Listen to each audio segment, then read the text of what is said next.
Allora, siamo qua, Bologna, Paladozza, per una serata particolarissima. Stiamo riprendendo Rai per una notte, un avvenimento storico che secondo noi segnerà una partenza di qualcosa di stranissimo. Stanno nascendo syndication per le web TV, sta nascendo una nuova informazione. Abbiamo chiesto un po' di cose a un sacco di gente, 5.000 persone, secondo la questura 200.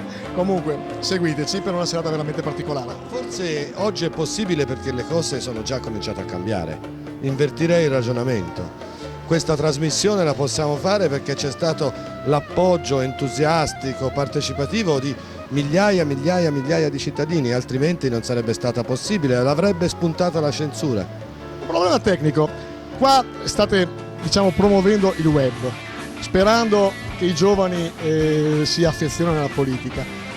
E questo è il paradosso, che i giovani della politica in questo momento qua non si interessano moltissimo. Una percentuale molto bassa. Io credo che i giovani si interessino moltissimo di politica, non di questa politica, ma a chi potrebbe interessare questa politica se non a chi ci lucra sopra, no? Voglio dire, si interessano di politica facendo volontariato, si interessano di politica facendo informazione, si interessano di politica aggregandosi su cause comuni. Sto pensando alla lotta contro la privatizzazione dell'acqua, alla lotta per la pace, alle tante miriadi di iniziative e di gruppi che in questo paese ci sono vivaci e finalmente forse potranno cominciare a trovare una dinamica che riesca ad aggregarli e a renderli più incisivi. La società che la politica ci racconta e i media ci raccontano non assomiglia alla società italiana, o perlomeno non a tutta la società italiana, per fortuna. Ultima domanda, quando è che si resetterà tutto? Perché secondo me il sistema si collassa, secondo te? Secondo me il sistema è già collassato, quello che stiamo pagando è il prezzo del collasso del sistema, forse è l'ora che lo paghi chi ha fatto collassare il sistema. La solidarietà deve essere rivolta prima di tutto verso i piccoli, verso le realtà che affrontano delle difficoltà, perché poi dai piccoli che viene la vera solidarietà verso i grandi, verso la RAI. Se ci guardiamo in faccia, chi ha pagato questa manifestazione probabilmente siamo noi blogger, noi che resistiamo fino alla fine. E io penso che noi dal blog, dalla internet spazzeremo via questo tipo di giornalismo. Il giornalismo sicuramente così una serata interessante, importante. C'è bisogno di un po' di vivacità in questa campagna elettorale spenta, addormentata. La cosa davvero importante di questa campagna elettorale è che le manifestazioni un po' significative sono promosse al di fuori dei partiti. Il vostro problema è che siete di più di ventenni che siete qua a dimostrare qualcosa stasera.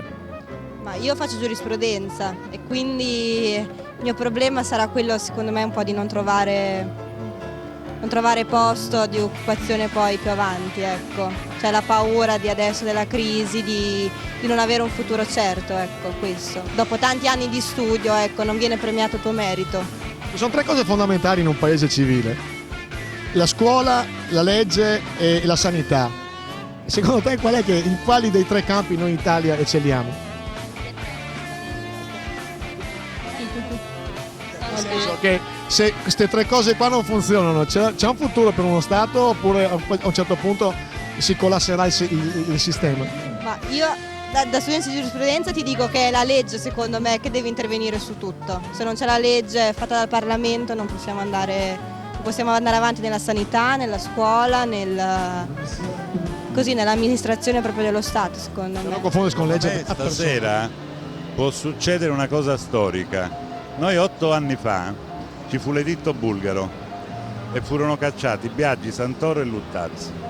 Questa volta l'editto bulgaro non è finito, noi siamo tornati in onda per una sentenza della magistratura.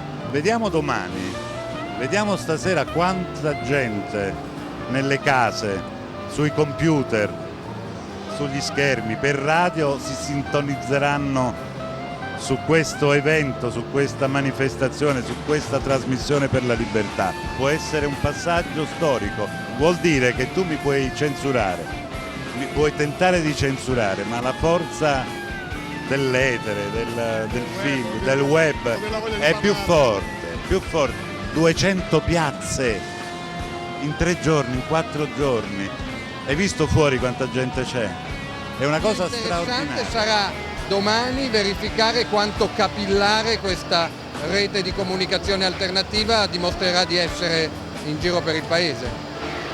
può cambiare la comunicazione politica in Italia, può far avvertire anche a noi che facciamo trasmissioni di approfondimento giornalistico in TV che la compagnia dei soliti noti, dei politici che si spacciano per competenti su ogni materia, dalla giustizia all'economia alla politica estera, forse ha fatto un po' il tempo che trova. Dobbiamo cercare altre forme di comunicazione. Di giornalista in Inghilterra, cosa ti sembra di questa strana serata? Sai, lo stavo appena pensando, non ho mai partecipato a un programma televisivo in qualsiasi parte del mondo che sia come un concerto rock, come stasera.